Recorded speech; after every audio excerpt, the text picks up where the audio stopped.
it's Debbie with Pickin Coop Farmstead, and I am here on another very, very windy day. My trusty sidekick over here, Stitch. Stitchy! Stitchy!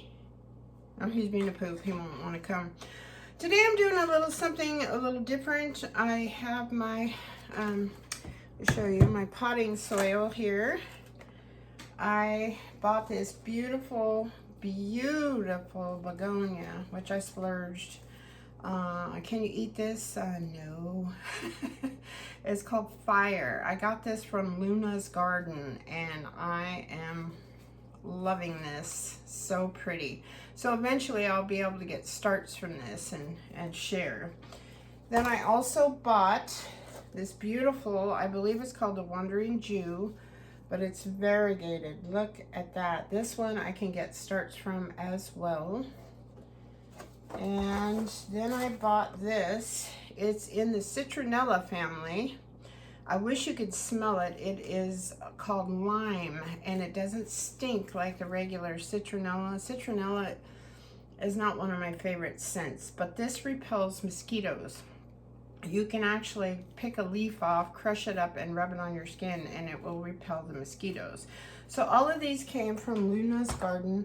I'll try to put a link to them down in the comments so you guys can go check them out. They're in Palisadro, California. That's Northern California. And the guy that owns this, I forget his name. He's super, super sweet. All right, so I have some clay pots. I prefer to plant my stuff in clay pots, at least house plants. And I'm just going to add some dirt to that. And this is basically the same thing as when you're potting up seedlings. See, this is the little deal, and I think this was $10. So I'm just going to, they didn't have very many left, so I'm imagining they probably sold quite a few. Flip it upside down. I'm going to kind of loosen the root base just a little, and then we're going to set this guy down in there. And I always save these plastic pots. You can always use extra pots. Then I'm going to add the soil and just kind of push it down in. You might break a few leaves. This one, maybe I can put in water and root it. I don't know. So don't be nervous if you accidentally break some leaves. And it's an opportunity for propagation. And you just kind of fill that up. Most folks know how to do this, but some folks might not. I want to put this outdoors. I've got to research what these can go down to. I think they're kind of delicate. So I want to wait till my 30s, at least temperatures are gone. I can put it outside during the day. I don't want to put it out today though because it's super, super windy. There we go. All right, I'm going to put my little identifier back in there just because I will forget what this is. I know it's a begonia by looking at it and looking at the flowers, but what variety I do not know. So there you go, it's all potted up. And then you're going to water these in really well, just like you do your seedlings. And then I'm going to move on to this beautiful variegated Wandering Jew. So this one is a smaller pot, so it's going to need a lot more soil. I'm excited to grow this, and I kind of set it in there like, okay, this is where this is going to sit. I'll put a little more dirt. All right, that's about perfect for that. Loosen the bottom. This one doesn't have a tag on it, but I can tell by looking at it what it is. And if you don't know what it is on something that you have, loosen the roots. You can take a photo of it and ID it on your phone. And there's lots of plant identification groups out there. I do not pay for apps unless I absolutely have to, and I absolutely need them.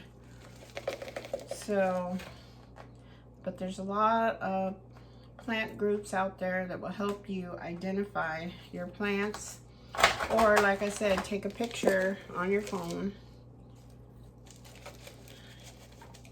and there's a little leaf icon at the bottom, or it depends on your phone, I guess. What you can do Google too, I think. Okay, so there we go.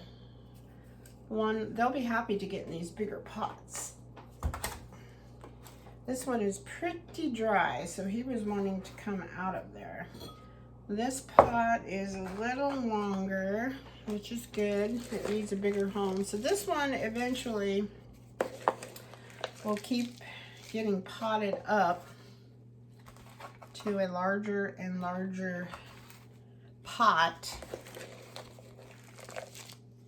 It depends on how fast it grows, but it's in the geranium family, so in my experience, they grow pretty quickly. This little guy was 8, and I'm not sure how much the little, there's 20, so I think it was like 10 also, the little variegated, what do you call that guy? Wonder Jew. Hello, I just told you what it was. Okay, so this one might need some staking up. I'm not really sure because it was kind of leaning. It's not broke, it was just leaning. It definitely needed a much larger pot. And it's okay, you can put a little bamboo stake in there, like the little skewers, which I might do. I buy those at the Dollar Tree. I use them for all kinds of things besides a skewer. I have metal skewers that I use when I do shish kebabs. But push this down in pretty good to help give it some stability. And then I am just going to add some more dirt. And you might have to add more dirt later because as you water, this dirt's going to kind of lower itself. There we go. I'm going to put that in there, my little identifier. And I can tell with my experience that this is a geranium just by the leaves. The leaves are very identifiable. Again, you can also take a picture of these things and that will help you identify them if you're not sure. Now I'm going to grab a skewer and we're going to put one in here just for the heck of it. Okay, here's my skewer. Now as you can tell, it's leaning on to my right. So that's which side I'm going to put my little stake on. I don't think I'm even going to have to tie it because of all the little branches. I don't know if you can see that in there, but that will help it to grow a little straighter. Now I have my little plant clips that I got at the Dollar Tree. That would work. A little bit of twine, anything you have, but I think it's going to be okay right there. Okay, so then I'm going to go ahead and bottom water these in, and these guys are going to live in the house until I have to research what's the lowest temperature that they can go down to. So I'm going to grab some water. I'm going to do some bottom watering and I'll be right back. All right, I got my jug of water and I'm just going to fill this up. These are larger pots.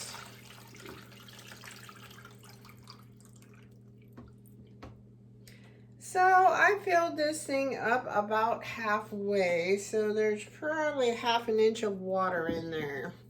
And then I'll just keep an eye on it. I'm not going to mist them because I do not want to get these flowers wet because that will make my flowers look all icky and ugly. So that's all there is to that. Now, there's another thing I want to do today. I'm going to pot up one of my largest spiders. these guys are growing like crazy. I am going to sell these at the end of the month, but a couple of them I would like to keep. I always am making a mess. Imagine that. All right, so this one, as you can see, is going to go in this pot. So I don't need to add any dirt to the bottom of this guy. I don't need a marker because this is for personal use. And look at the root system on this guy. He says, please let me out. All right. And we're just gonna add some dirt to this.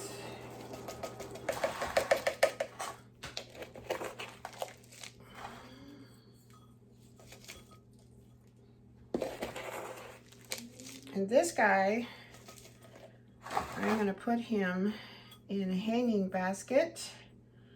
I think he's gonna go in the living room. I wanna put one in my bathroom, one in my living room.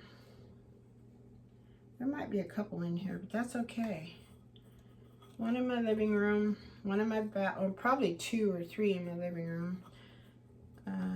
One in my bathroom, at least one. And I probably will put one in my bedroom. Because as before, I don't know if you saw my video when I was propagating these guys. I'm trying to get all these in here without bending my tray. There we go.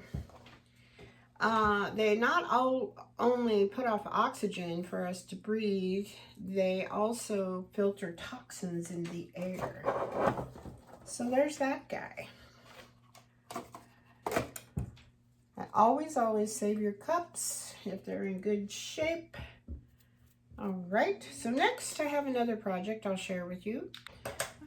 So I have my sweet potato slips. Once they come out of your sweet potato, you have lots of roots at the bottom. What you want, the sweet potato goes in the water. You have to keep at least half of it, or a third, they say. I do about half, just depends on the size of the potato, in the water, but you don't want to submerge it. So I break up my handy dandy little wood skewers. Toothpicks work good too, but these guys are stronger.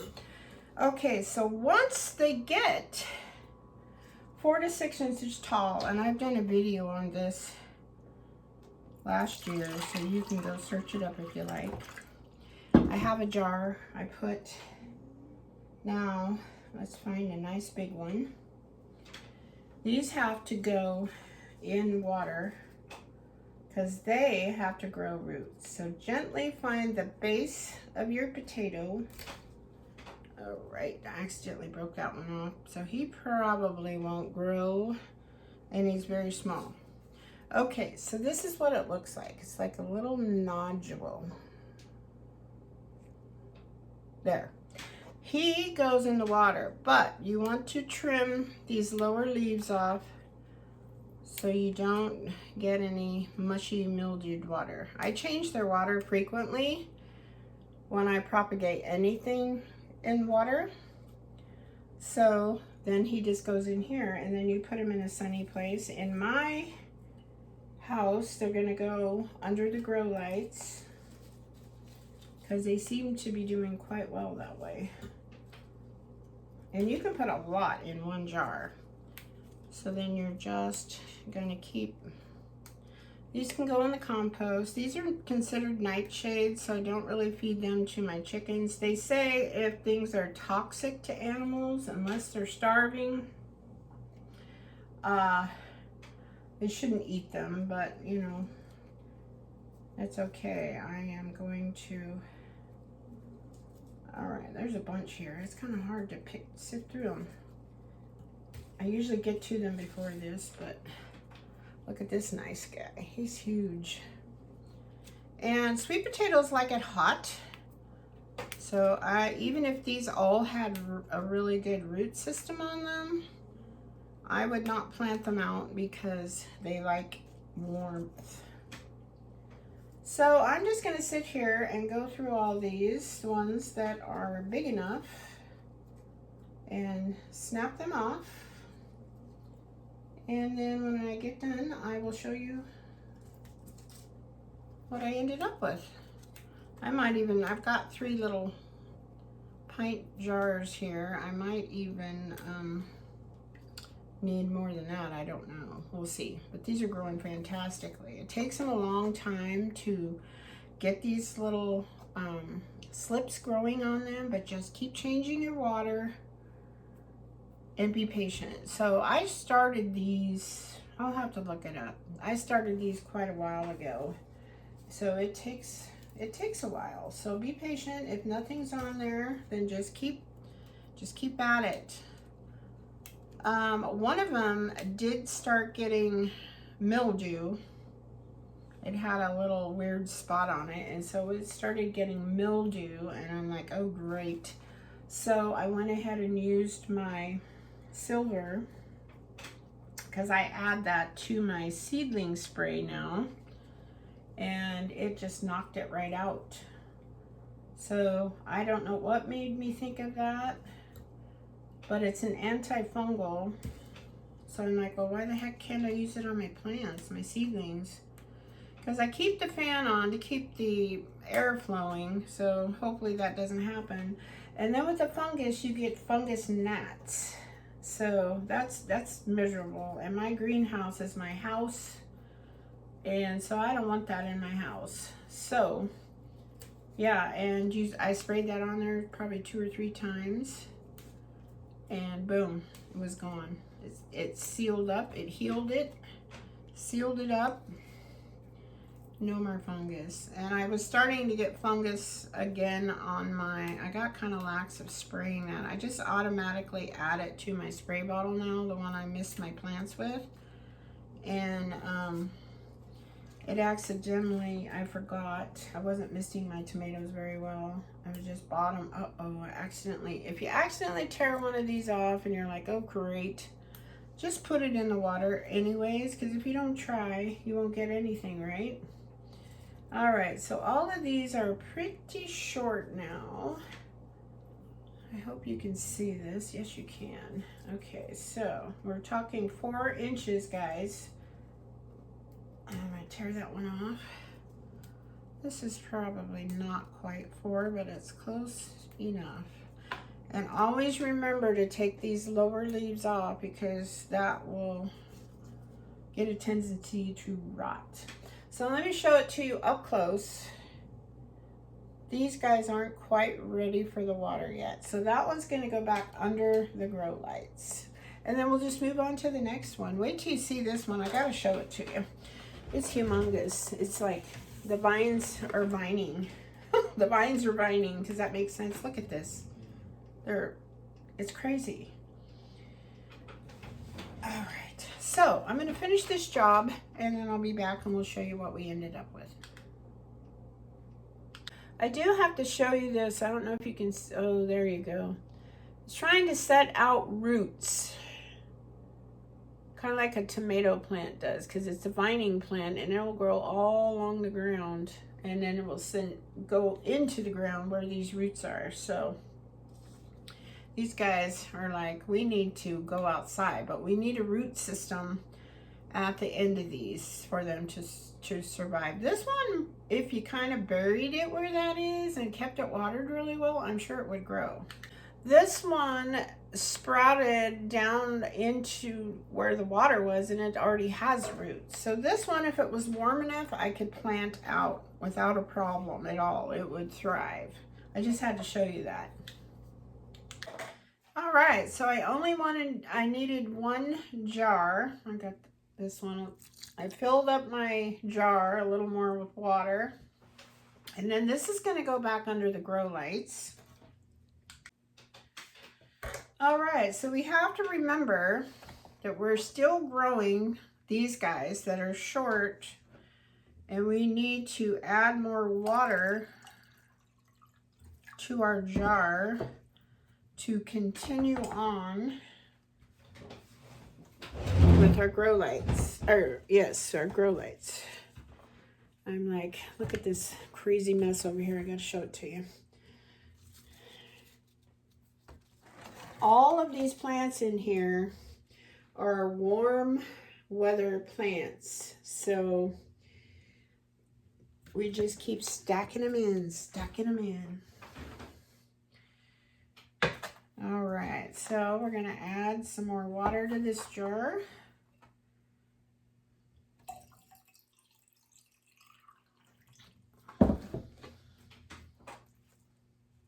Now there's two ways you can propagate these, and I've not tried putting them in dirt. You kind of not bury them, but just plant them shallow in the soil. And a lot of people say it's a lot faster that way. I have no personal experience with that. Sorry, I'm over here moving these guys around. I have no personal experience with that, so I can't testify to that. But you can just, a lot of people will just go buy those cheap foil pans like you can get at the Dollar Tree, or Costco sells them in packs of 10 or what have you. And they'll put a little soil on the bottom, and then they'll nestle their little potato in and keep it watered really well. And it will send up all these lovely little slips. Okay, that's all there is to the sweet potatoes. All right, I do have to show you a little show and tell. The hubby and I had to go do some errands on Saturday, and he went and got his hair cut. Well, then I went across the street, and there's a wonderful thrift store that supports spaying and neutering of cats. It's the acronym is SNAP, S-N-A-P. And I love supporting those girls. They're all volunteers. Plus I get to pet all the cats. And all the money that you spend, and they take donations, monetary donations, as well as things that people don't want anymore. And it's very, very inexpensive. And this is how I acquire a lot of my homesteading stuff, believe it or not. It's crazy. Why pay full price for something that you can get for pennies on the dollar? So I have to show you this. Look at this. It's a muffin tin. It's old, super, super heavy. I don't even know what the brand is. I don't have a muffin or cupcake tin for the regular average size, but I mean, this thing weighs a ton. And when you're baking, I have learned through research and actually doing the baking, that the heavier the pan, the better your muffins and cakes come out. So this was a whopping $2. Now, isn't that crazy? So I'm just going to scrub these really well. And then I found this roasting pan. I love this enamelware. It's a nice big one. A turkey would fit in this.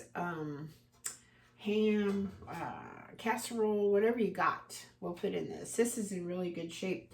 It needs some TLC scrubbing also. And then I love these big, like they're almost commercial aluminum. This is a 17 1/4 by 11 3/8 by 2 1/4. So for big cakes, parties, lasagnas, casseroles, this guy is. Now these are not as heavy as my muffin tins, but they're pretty darn heavy. I just don't think they make stuff like this anymore. So I've got 2 of those. These were only $1 each. The only thing that I could see that was kind of wrong with them is the little handle right here was a little dinged up, but who cares? I don't. So I have plenty of roasting pans now, cake pans.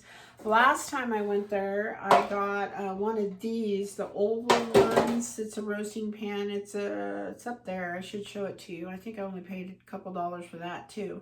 It's got the handles on the side and then the domed lid. And I see where a lot of people actually bake their sourdough bread in that, which is awesome. I baked our ham in it for Easter, and it turned out beautifully. It cleaned up beautifully. I mean, why would you go get something brand new and pay $30, $40 for something like that? And then this, of course, super heavy and lovely. And then I also got, it's a stoneware, and it's big. It's, I don't think it's as big as these aluminum ones, but it's pretty good size.